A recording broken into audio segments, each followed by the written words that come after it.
बिस्मिल्लाहिर्रहमानिर्रहीम। हम ट्रांसपोर्ट शुरू करते हैं। चैप्टर 14 है।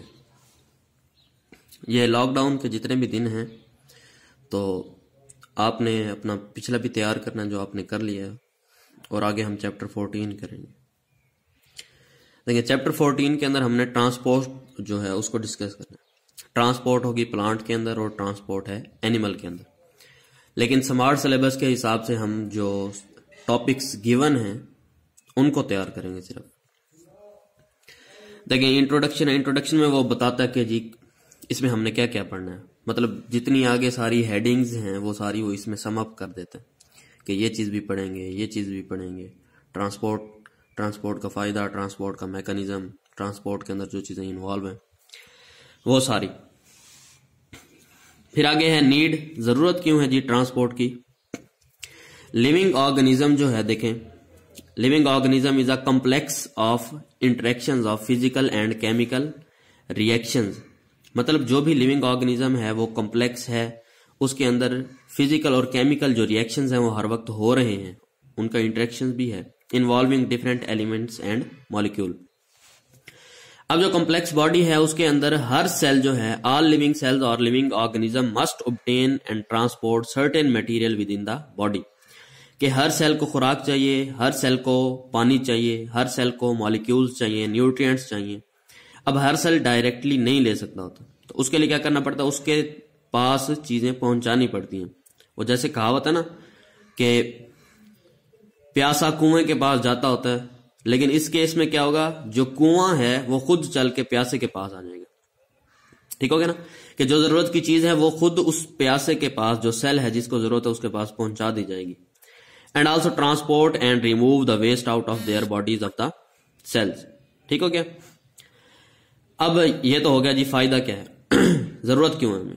If there were no transport system, अगर ट्रांसपोर्ट नहीं होगी, most of cell of body of a complex multicellular organism would not be able to get the required material, कि जितनी चीजें उनको जरूरत है वो हासिल नहीं कर सकेंगे। and dispose of their waste, dispose of क्या है, बाहर निकाल देना, खत्म कर देना, जाया कर देना, कि अपना जो वेस्ट है वो बाहर नहीं निकाल सकेंगे। there are no mass flow system in unicellular organism and lower multicellular organism। अब यहां वो डिस्टिंक्शन बता रहा है कि जो यूनिसेलुलर हैं, छोटे सेल हैं, एक सेल वाले हैं, और मल्टी सेलुलर हैं, लोअर, मतलब जिनके अंदर थोड़े से सेल्स मौजूद हैं, उनको इस चीज की जरूरत नहीं पड़ती। जैसे हाइड्रा हो गया, प्लेनेरिया हो गया, उनके अंदर ये जो मैस फ्लो सिस्टम है ना पूरी बॉडी के अंदर, जैसे हमारी बॉडी में सर्कुलेटरी सिस्टम है पूरा, ऐसे मैस फ्लो सिस्टम की जरूरत नहीं होती। पहले हमारे पास है ट्रांसपोर्ट इन प्लांट्स। इसमें ट्रांसपोर्ट कहां से शुरू, कहां से होती है ट्रांसपोर्ट, हमेशा देख लें दो रास्ते हैं ट्रांसपोर्ट के प्लांट्स के अंदर। एक तो इसे गैसेस चाहिए, वो तो आएंगी लीव्स के थ्रू, स्टोमेटा ओपन होगा, क्लोज होगा, और वहां से उसका रास्ता है। दूसरा है पानी चाहिए और मिनरल्स चाहिए। ये दोनों चीजें कहां से आएंगी, रूट्स के थ्रू आती होती है। तो पहले हम क्या देख लेंगे कि रूट्स के थ्रू वो एंटर कैसे होंगी, कौन कौन सा उसका रास्ता है, ठीक हो गया ना, और फिर कैसे वो पहुंचाई जाती हैं जाइलम तक। फिर उसके बाद हम देखेंगे जाइलम से आगे वो चीज कहां और कैसे पहुंचाई जाती है। ठीक हो गया ना। अब देखें, uptake and transport of minerals and water. The roots of a plant not only anchor, anchor का मतलब होता है जनाब जोड़ना। ठीक हो गया ना, कि जो रूट्स हैं वो ना सिर्फ क्या करती हैं, इसको जोड़ती हैं the plant body in the soil, but also absorb mineral and water from the soil. और दूसरा क्या काम करती हैं जनाब, एब्जॉर्ब करती हैं मिनरल और वाटर। यहां इंग्लिश का एक सेंटेंस का स्ट्रक्चर है, ये देखें, नॉट ओनली बट ऑल्सो। ठीक हो गया ना, ये आपको करेक्शन में हेल्प करेगा कि नॉट ओनली और बट ऑल्सो हमेशा इकट्ठे यूज होते हैं। और जब दो डिफरेंट आइडियाज को आपने एक ही चीज में इंट्रोड्यूस करवाना हो, ये देखें ये रूट्स है ना, रूट्स के अंदर आपने दो आइडिया मुख्तलिफ थे वो आपने इंट्रोड्यूस करवाए हैं। एक तो ये क्या काम करती है जी, एंकर करती है, जोड़ती है सॉइल के अंदर, और दूसरा क्या काम करती है जनाब, एब्जॉर्ब करती है मिनरल और water from the soil. There are 3 type of nutrients needed by the plants. अब जो प्लांट्स को 3 चीजें जरूरत होती हैं, 3 टाइप की, देखें कौन कौन सी। कार्बन डाइऑक्साइड मतलब गैस हो गई, वो कहां से आएगी, स्टोमेटा के थ्रू, लेंटिसेल्स के थ्रू, सही हो गया ना, बॉडी के अंदर चली जाएगी। वाटर एंड मिनरल्स हैं, वाटर और मिनरल कहां से जाएंगे, रूट्स के थ्रू जाएंगे। बिसाइड्स, इसके अलावा, light to carry out photosynthesis. Besides और बिसाइड ये दो पेयर ऑफ वर्ड्स यूज होते हैं। बिसाइड्स का मतलब होता है इसके अलावा, और बिसाइड बगैर एस वाला जो है वो क्या होता है, साथ वाला, जो साथ चीज पड़ी हो। टू कैरी आउट फोटोसिंथेसिस, सही हो कि ना, ये चीजें जरूरत हैं, और उसके साथ साथ क्या है, लाइट जरूरत है फोटोसिंथेसिस करने के लिए। To get these materials roots must provide large surface area for absorption. ठीक हो गया ना, कि रूट्स का सरफेस एरिया ज्यादा होना चाहिए ताकि एब्जॉर्प्शन हो सके। याद रख ले, जब भी सरफेस एरिया बढ़ाया जाता है इसका मतलब ये होता है कि चीज की जो काम उसने करना है उसको बढ़ा लिया जाए। जैसे माइटोकॉन्ड्रिया के अंदर क्या होती हैं, इनफोल्डिंग्स होती हैं, वो क्या करती हैं, सरफेस एरिया बढ़ाती हैं ताकि जो वहां पर इलेक्ट्रॉन ट्रांसपोर्ट चेन के रिएक्शन हैं इनर माइटोकॉन्ड्रियल मेम्ब्रेन के ऊपर वो ज्यादा हो सके। इसी तरह क्या होता है जनाब, स्मॉल इंटेस्टाइन जो है उसके अंदर भी क्या आपको वो नजर आते हैं, इनफोल्डिंग सी नजर आती हैं। ठीक होगी ना, वो भी इसलिए होते हैं ताकि सरफेस एरिया बढ़ा सकें। और वहां पर किस काम के लिए सरफेस एरिया, तो वहां भी एब्जॉर्प्शन बढ़ानी होती है कि जो चीज डाइजेस्ट होगी वो एब्जॉर्ब होकर ब्लड के अंदर चली जाए। Which is achieved by extensive branching. सही हो क्या, ये सरफेस एरिया अब कैसे बढ़ेगा, ब्रांचिंग बहुत ज्यादा हो जाती है, ब्रांच बहुत ज्यादा बनेगी रूट्स के अंदर, तो क्या होगी, सरफेस एरिया बढ़ जाएगा। The roots bear a dense cluster of tiny hair-like structure which are extension of epidermal cells of root। सही हो क्या, रूट हेयर की बात कर रहे हैं कि रूट्स के ऊपर छोटे छोटे रूट हेयर भी होते हैं, वो क्या करते हैं, वो भी सरफेस एरिया बढ़ा देते हैं। और रूट हेयर बेसिकली क्या है, एक्सटेंशन है, बाहर को निकले हुए हैं। ठीक होगा ना, आगे डायग्राम आएगी उसमें हम देखेंगे कि किस तरह ये बाहर को निकले हुए हैं। ये देखें, हम ये साथ रीड कर लेते हैं, येलो बॉक्स है। A rye plant less than 1 meter tall has some 14 million branch roots। अब एक राई का प्लांट है, ये जैसे राई को कहते होते हैं, सही हो गया, जिसके छोटे छोटे दाने होते हैं। सिर्फ उसकी हाइट कितनी है, 1 मीटर है, मतलब 3.25 मीटर है, 3.25 फुट। ठीक हो गया, उसके अंदर 14 मिलियन ब्रांच रूट्स होती हैं। रूट्स की ब्रांचेस 14 मिलियन है, 1,40,00,000 के करीब। Of a combined length of over 600 kilometre. अगर उनको हम जोड़ दें तो कितनी लेंथ बन जाएगी, 600 किलोमीटर तक बन जाती है। देखें, these are the root hair, जो पिछली वो बात कर रहा था उसको हमने उसने डिफाइन किया कि ये क्या है, रूट हेयर्स कहलाते हैं, कि एक्सटेंशंस हैं। ठीक हो गया ना, रूट हेयर लाइक, उनको रूट हेयर कहते हैं। Which are in fact the sites, ऐसी जगह हैं where most of the uptake of water and minerals take place, जहां पर ज्यादातर पानी और जो मिनरल्स हैं उनकी एब्जॉर्प्शन होती है। ठीक हो गया ना। Plants are able to synthesise all their required compound. यहां वही बात कर रहा है कि फोटोसिंथेसिस होती है, सही हो गया, ये चीजें इस्तेमाल करके प्लांट क्या कर लेता है, अपने काम की चीज, मतलब ग्लूकोज बना लेता है। जब ग्लूकोज बन जाता है फिर ग्लूकोज को वो जरूरत की चीजों में, प्रोटीन में ट्रांसफर कर लेता है, लिपिड के अंदर ट्रांसफर कर लेता है। ठीक हो गया, और जो एडिशनल होता है ज्यादा, उसको क्या कर लेता है, स्टोर कर लेता होता है। ठीक हो गया। Plants are able to synthesise all their required compound with the help of minerals and H2O from the soil, CO2 from air and light energy. ये चारों चीजें मिलाकर वो अपनी चीजें बना लेता है। Most of the minerals enter the root hairs और epidermal cells of roots along with water in bulk flow. Bulk flow से क्या मुराद है, बहुत बड़ी मिकदार में, बल्क कहते हैं बहुत ज्यादा को, हैवी वॉल्यूम जिसका ज्यादा हो। But some are taken in by diffusion, facilitated diffusion और एक्टिव ट्रांसपोर्ट। डिफ्यूजन में क्या होता है जनाब, हाई से लो कंसेंट्रेशन। फैसिलिटेटेड डिफ्यूजन में क्या होता है, हाई से लो कंसेंट्रेशन लेकिन एनर्जी यूज हो रही होती है। और एक्टिव ट्रांसपोर्ट है। ठीक हो गया, ये लो से हाई कंसेंट्रेशन, मतलब इन दोनों के ये क्या है, अपोजिट है। अब इन तीनों में क्या होता है जनाब, एक एक मॉलिक्यूल जा रहा होता है, लेकिन बल्क फ्लो के अंदर क्या होता है, हजारों लाखों मॉलिक्यूल इकट्ठे जा रहे होते हैं। समझ आ गई ना बात की, ये डिफरेंस है बेसिकली। ये देखें, जो रास्ता उसने बताया है, यहां ये डायग्राम दी हुई है। ये देखें, ये यहां से आपकी रूट एंड हो रही है, ये एक्सटेंशन है, रूट हेयर बने हुए हैं। ठीक हो गया, ये उसने मेंशन किया हुआ है, रूट हेयर है। ये बाहर सारी मिट्टी है, मिट्टी के अंदर एयर भी मौजूद है, वाटर भी मौजूद है। सही हो गया, इसके अंदर न्यूट्रिएंट्स वगैरह होते हैं, जैसे हो गया पोटाशियम हो गया, फास्फोरस हो गया, नाइट्रोजन हो गया, सही हो गया, कैल्शियम हो गया, इस तरह की चीजें।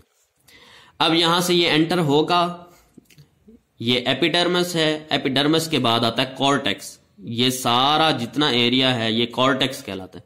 ये सारे जो सेल्स हैं, अब देख रहे हैं ये सेल्स, एक सेल दूसरे सेल के साथ जुड़ा हुआ है, इनके दरमियान क्या है, ये पोर्स हैं, खाली जगह हैं, इसके थ्रू ये जुड़े हुए हैं। ये जो खाली जगह हैं इनको कहते हैं प्लाज्मोडेस्माटा।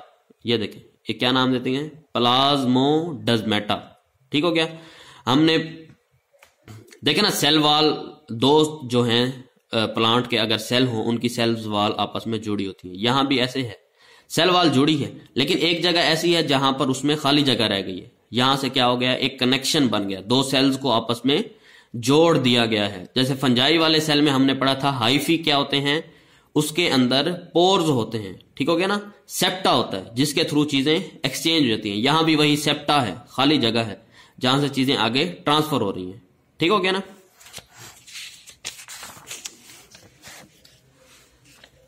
नेक्स्ट देखें, mineral absorption by roots. The mineral available to plants for absorption are dissolved in the soil water. जो सॉइल वाटर है, मिट्टी के अंदर पानी है, उसके अंदर डिजॉल्व होते हैं। जैसे पानी जाएगा अंदर तो उसके साथ ये डिजॉल्व चीजें भी उसके साथ चली जाएंगी। There concentration very. अब जो मिनरल्स हैं उनकी कंसंट्रेशन क्या है, मुख्तलिफ है, according to the fertility and the acidity of the soil. अब सॉइल जो होती है वो फर्टाइल भी हो सकती है, मतलब उसके अंदर सारे न्यूट्रिएंट्स हैं, और इनफर्टाइल भी हो सकती है, मतलब उसमें कुछ भी नहीं है, बांझ जमीन है। ठीक हो गया। And the acidity of soil. कुछ सॉइल ऐसी होती हैं जहां एसिडिक मटेरियल ज्यादा होता है, तो वहां पर फसलें अच्छी तरह ग्रो नहीं कर सकती थी। ठीक हो गया। कुछ बेसिक सॉइल भी होती हैं, वो बहुत कम होती है, लेकिन एसिडिटी ज्यादा हो जाती है। बिसाइड्स अदर फैक्टर, ये चीजें भी हमने देखनी है। When the soil minerals are not in solution but are bound by ionic bonds to solid particle, they are not available to plants। अब ये सबसे इंपॉर्टेंट चीज है, प्लांट के लिए कौन से मिनरल अवेलेबल हैं जो पानी के अंदर हैं, सॉल्यूशन में मौजूद हैं। अगर वो सॉल्यूशन में मौजूद नहीं है उसका कोई फायदा नहीं है, वो चाहे लाखों करोड़ों की तादाद में पड़े रहें, प्लांट को उसका जरा बराबर भी फायदा नहीं है। और ये ऐसा केस होता है, कुछ जमीनें ऐसी होती हैं कि वो पानी की कमी की वजह से या पानी ना होने की वजह से, ठीक हो गया ना, तो वहां पर क्या होता है, उनको ये जो मिनरल्स हैं वो डिजॉल्व ही नहीं होते। जब डिजॉल्व ही नहीं होंगे तो वो प्लांट को अवेलेबल भी नहीं होते। ठीक हो गया। आगे है processes involved in absorption by roots. अब कौन कौन सा प्रोसेस इन्वॉल्व होगा एब्जॉर्प्शन में। ठीक हो गया। मतलब अब इसमें हम देखेंगे कि पानी जो मिट्टी के अंदर पड़ा है वो रूट्स के अंदर कैसे एंटर होगा। डिफ्यूजन से एंटर हो सकता है, अगर कोई मिनरल पड़ा है वो फैसिलिटेटेड डिफ्यूजन से या एक्टिव ट्रांसपोर्ट से एंटर होगा। ठीक हो गया। अब हम ये देखेंगे कि क्या है, डिफ्यूजन इस्तेमाल होता है उसके अंदर। ठीक हो गया। एक्टिव ट्रांसपोर्ट जो है वो इस्तेमाल होगा, इस तरह की चीजें। देखिए, the uptake of minerals by root cells is a combination of passive uptake, combination है पैसिव अपटेक का एंड एक्टिव अपटेक। पैसिव से मुराद है विदाउट एनर्जी, कि हमें एनर्जी इस्तेमाल नहीं करनी पड़ती। एक्टिव क्या है, हमें एनर्जी इस्तेमाल करनी पड़ती है। ठीक हो गया। Involving the use of energy in the form of ATP, और जो एनर्जी इस्तेमाल करेंगे वो एटीपी की फॉर्म में होगी। The passive Uptake involves diffusion, जो पैसिव है विदाउट एनर्जी है वो क्या है, डिफ्यूजन है। The minerals they also move down there concentration gradient through plasmodesmata. ठीक हो गया। एक और रास्ता क्या है, प्लाज्मोडेस्माटा है। पीछे हमने देखा ना प्लाज्मोडेस्माटा क्या था जनाब, ये देखिए प्लाज्मोडेस्माटा है, ये खाली जगह है, एक सेल दूसरे के साथ जुड़ा हुआ है। ठीक हो गया ना। इनके दरमियान ये जो खाली जगह है, ये जो पोर बना हुआ है एक दूसरे के साथ जो लिंक है, इसको प्लाज्मोडेस्माटा कहते हैं। सही हो गया। जब इस सेल के अंदर आ गया, ठीक हो गया, तो ये प्लाज्मोडेस्माटा के थ्रू यहां से चलेगा, यहां से होता होता होता यहां पर ये पहुंच जाएगा। समझ आ गई ना बात की, कि मतलब प्लाज्मोडेस्माटा भी क्या कर रहा है, ट्रांसपोर्ट में हेल्प कर रहा है। इसको सिंपलेस्ट पाथवे कहते हैं। आगे 3 पाथवे आएंगे, वो हम डिटेल से देखेंगे। सही हो गया।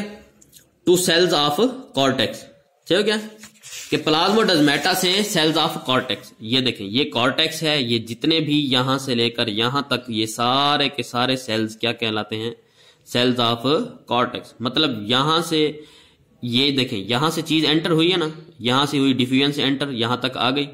अब यहां से दूसरा रास्ता शुरू हो रहा है कि यहां से वो चलती जाएगी चलती जाएगी चलती जाएगी, ये प्लाज्मोडेस्माटा के थ्रू चीज जा रही है। ठीक हो गया। ये कॉर्टेक्स के सेल्स हैं, कॉर्टेक्स के सेल्स हैं। फिर उससे आगे एंडोडर्मिस आ जाती है, फिर पेरिसाइकल आ जाती है, फिर उसके बाद क्या है, जाइलम के सेल्स आ जाते थे। ठीक हो गया। अब देखें, ये रूट हेयर से चीज एंटर हुई है, ये एपिडर्मिस है, एपी मीन बाहर वाली, डर्मिस लेयर को कहते होते हैं, ये सबसे बाहर वाली लेयर है। फिर उसके बाद आता है कॉर्टेक्स। कॉर्टेक्स का मतलब होता है कॉर्टिकल, मतलब ये भी स्किन से है, मतलब ये भी बाहर वाला है, मतलब ये बाहर वाली सेल की लेयर है, उसके बाहर ये एपिडर्मिस है, ठीक हो गया।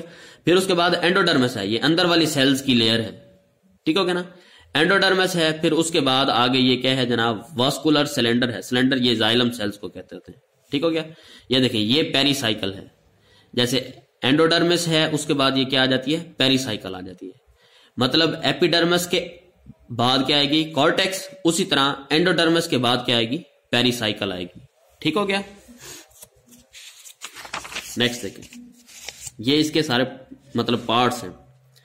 तो हमारे पास चीज कहां से स्टार्ट होगी जनाब, देखें रूट हेयर है, सही हो गया। रूट हेयर से फिर चीज जाएगी प्लाज्मोडेस्माटा के थ्रू कॉर्टेक्स के सेल से, वहां से आगे जाएगी एंडोडर्मिस में, वहां से पेरीसाइकिल के अंदर, और फिर वहां से जाइलम सेल के अंदर, ठीक हो गया। जब जाइलम सेल में पहुंच गई है तो फिर आपको पता है कि जाइलम फ्लोएम के थ्रू चीज आगे पहुंच जाती होती है। From here they are pulled up by the transpiration pull to different part of plant. वहां से फिर पानी को आगे खींचा जाता है, उसको क्या कहते हैं, ट्रांसपायरेशन पुल। ये डिटेल से मैकेनिज्म है, वो हम डिस्कस करेंगे। आगे देखें, the diffusion of ions along with water also take place by mass flow along the apoplast pathway. ये यहाँ मुख्तलिफ पाथवे दिए हुए हैं, वो हम आगे डिस्कस कर लेते हैं, ठीक हो गया। ये यहाँ तक इस लेक्चर में। नेक्स्ट लेक्चर में जब हम स्टार्ट करेंगे तो पहले हम पाथवे पढ़ेंगे, फिर ये डिफ्यूजन, एक्टिव ट्रांसपोर्ट वगैरह हम डिटेल से करेंगे।